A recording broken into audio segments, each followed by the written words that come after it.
F50, beautiful white 918 legendary Ferrari Enzo 2.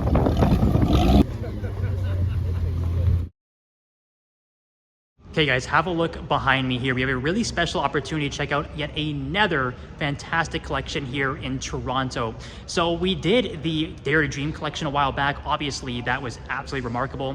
This one's a little more hidden and there's so many special cars in here. I'm so excited to show you guys. We've got stuff on the lifts, as you can already see behind me, that are incredibly rare and unique.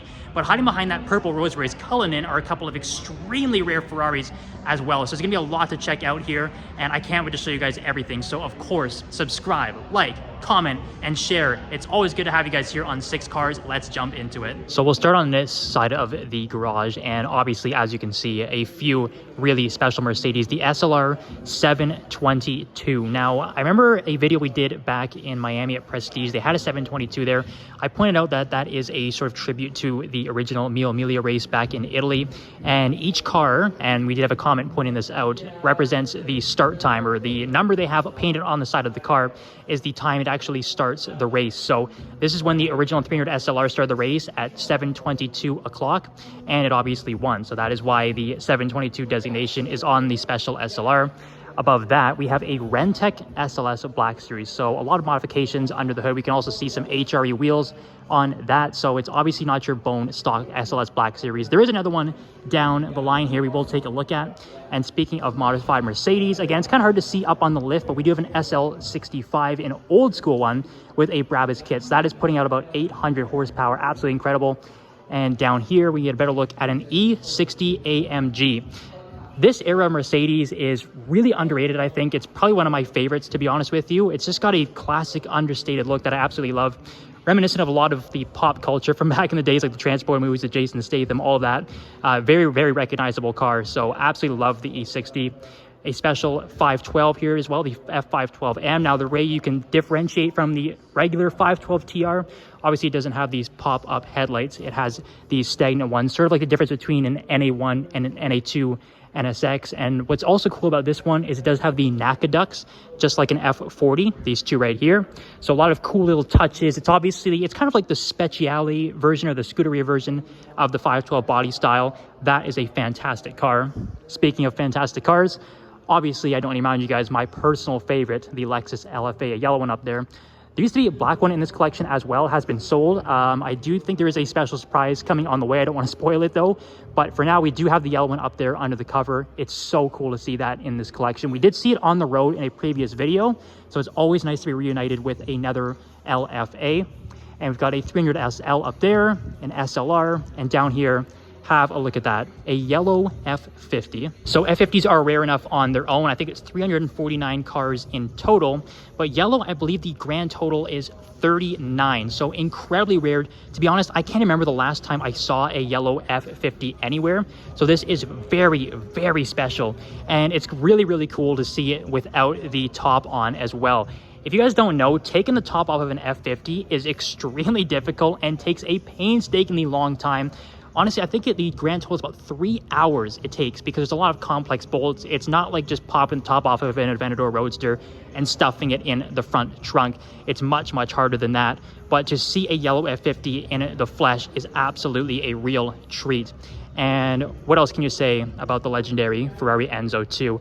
It's just nice to see the two V12 legendary hypercars next to each other. Of course, we don't have the 288, the F40 LaFerrari here, but these two are very, very special in their own right. And again, I have to just point out that color because that is so damn rare. I hope you guys realize what a treat it is to see a yellow F50. And obviously we have a ton more cars back there. You can already see a couple special Porsches and a lot of Mercedes as well. So let's go check that out. Got some other really cool stuff on this side of the garage. SL65 with the V12 bi-turbo. This is an extremely rare car. You'll see a lot of SL63s driving around, but they do not have the V12. So that is a really cool spot. SL600 AMG, again, with a V12. So obviously a big passion for Mercedes in this collection. The 560 SL as well is a great looking car. We see another classic Mercedes up there. I believe it looks like a 220 SE. This is obviously extremely special though. The Landaulets Maybach, again with the V12 bi-turbo. I can't remember the exact number that were produced of this car, but it's extremely rare. I mean, basically you'll only see guys like Drake, I believe he still has his, and DJ Khaled. That type of crowd are the only ones that are really going to get their hands on this one. So to see this car anywhere is extremely rare. And obviously a couple of incredibly special Porsches down here. The beautiful white 918 on the sort of red interior. You can see the red backings on the seats, red stitching. That is such a good looking car. And honestly, this might be my favorite color on the 918, just a nice plain white. I know there's a lot of cool PTS out there, but I think white just suits it so damn well. Speaking of suiting a car well, the classic seal, I think it's seal gray on the Carrera GT. Seal gray or silver. It's kind of hard to differentiate, but either way, a Carrera GT is always really damn good to see. Then above the Carrera GT, we've got another SLS Black Series, just in case one wasn't enough. This one I don't believe has the Rentec package. It's just bone stock, and we'll get a better angle of that on the lift, but SL65 Black Series 2. And behind here, let's get a close-up look at that 300 SL. So yeah, the 300 SL, I mean, you don't really need any introduction for this car, the original going. And I think red, again, we've talked about some really good specs in this collection. I think red on red might be the best you can do on a 300 SL. And even the interior is just absolutely pristine. And it's cool, you got the white or sort of cream steering wheel, and you also have a matching red dash. I don't know if you can do that on every 300 SL. I can't remember actually seeing that before. I'm sure there are other ones out there with a painted dashboard, but I can't recall seeing another one. So it's really cool to get that matched to the bodywork. And obviously the back is just iconic. So really, really cool to see all these different Mercedes in here. Okay, it's kind of hard to get a better look or a better angle at the SL65 right now, but there you have it, an SL65 Black Series. Again, another incredibly rare car. We never really had too many of these in Toronto. There have been a few popping up in recent times, but honestly, I could probably count on one hand how many of these we have in the city. So very cool to check that out. But yeah, guys, I think sort of take your pick, or which one do you like the best from this amazing collection? Obviously, a ton of Mercedes, a couple of Porsche hypercars, a couple of Ferrari hypercars. You guys already know I'm probably going to take the LFA just because my heart always lies with that car. But really, you cannot go wrong. Just some amazing cars to choose from here in this collection. A massive shout out to the owner once again for allowing us in here. And yeah, just another quick glance over here as you got Larry Legend winning auto and Drive with Roy there. But yeah, take your pick, guys. Look at that. Welcome back to Six Cars, guys. It's sunny, it's Sunday, it's a long weekend. That means there's plenty of car stuff to do. So it's going to be a jam-packed day today. We're going to see everything that we can. First stop is a meet at the Haggerty Garage and Social out in Burlington. It's always a pretty good Cars and Coffee they host. It's a good mix of everything, supercars, JDM, muscle, you name it, it's pretty much going to be there. So that should be a good event. And then we'll see what else we can get into. Just kind of drive around. I think there should be a couple other events going on. I'm sure we'll see tons of stuff out this weekend.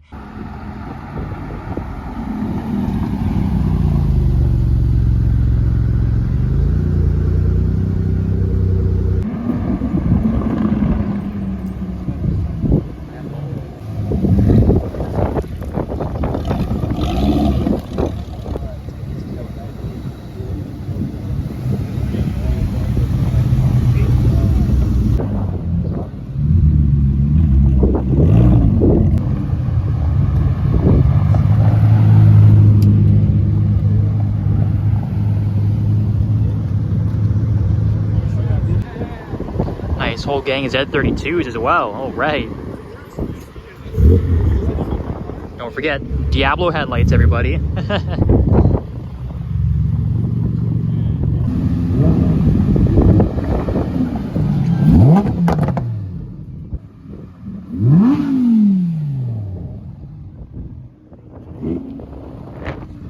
Couple lovely spec V12s. Got the blue 812, red seats, gold wheels, red brakes. And I believe this is Grigio Telesto on the SVJ with green brakes. So a couple interesting specs, not too shabby.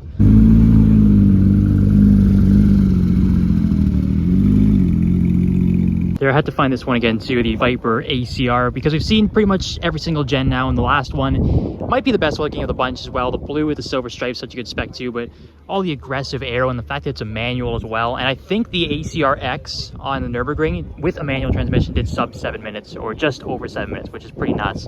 So a nice little swan song to the Viper. Hopefully they do end up bringing this back someday, because every time they cancel the Viper, it seems to be a comeback. So hopefully it's sometime in the future. And there we go.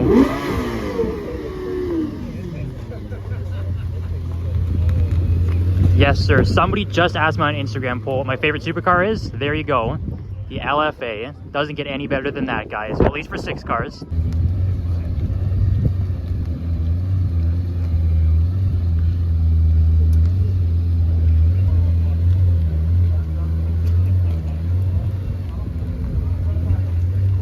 I mean, look at that, guys. It's pretty easy to see why this is my favorite. The design is iconic. It's aged so damn well. This doesn't look like anything else on the road. And of course, the sound, the V10, it's phenomenal. And anyone who's driven this has said it's like pure driving bliss as well. And this black on white is a pretty damn nice spec. And you take a look back at the exhaust. We did hear it a bit when it drove in. He gave it some light revs, but that triangle exhaust is just iconic. I absolutely love the car. And yes, the exhaust was tuned by Yamaha's music division as well, so that's why it sounds so damn good. Apparently they wanted more of like an angelic sound to it. I think they definitely accomplished that one. So shouts out to the Sienna owner, because look at this. Got the HREs, the gold HREs at that, on the white Sienna, just getting wheels that cost pretty much as the car does. Kind of an impressive little flex there.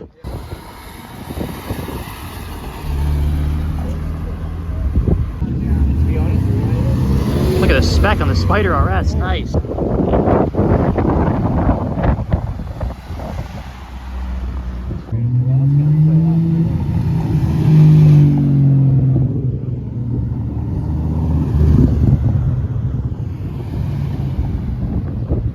There are all the Supras parked in another lot because the other one is sort of full, so we're in the overflow, but you can kind of take your pick which Mark IV you like best.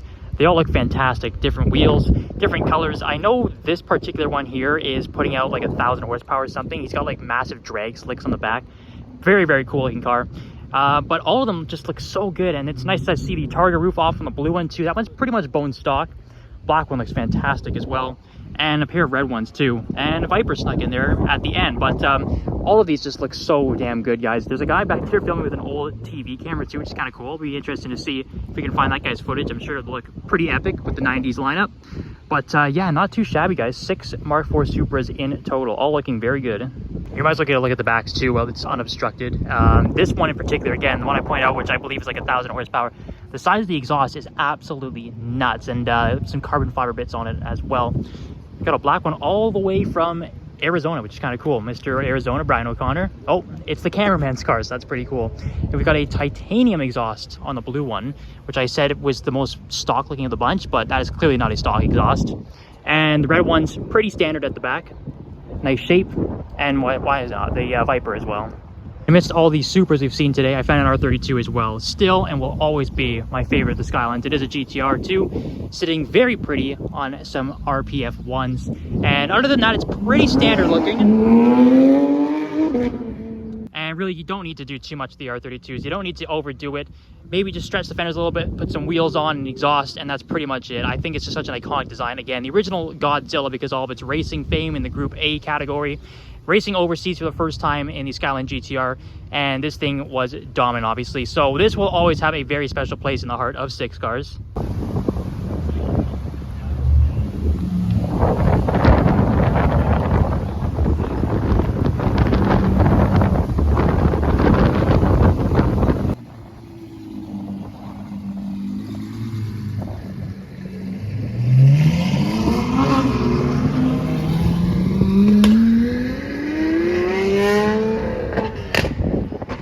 Downtown Oakville right now, just after the Haggerty event. You do get to see some cars that you don't usually see in Toronto, just when you venture a little bit outside the city limits. And downtown Oakville is awesome, by the way. Very nice place. But Toronto Maple Leaf spec GT4 RS. The sort of off-white, we'll call it, with the blue wheels, blue accents, even the blue wing end plates as well, and the carbon fiber wing.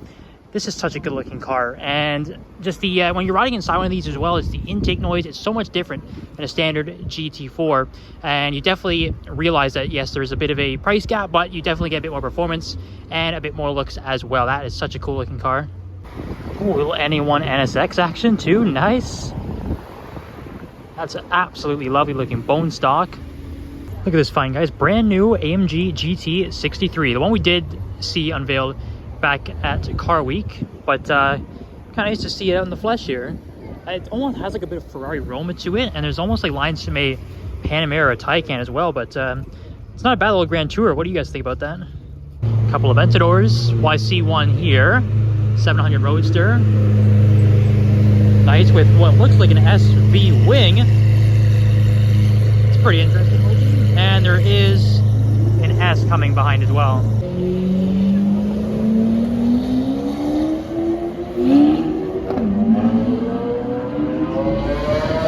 Look at this, guys. A little bit of midnight car spotting in Toronto. Black SLR. It's a brand new car. It's on D plates.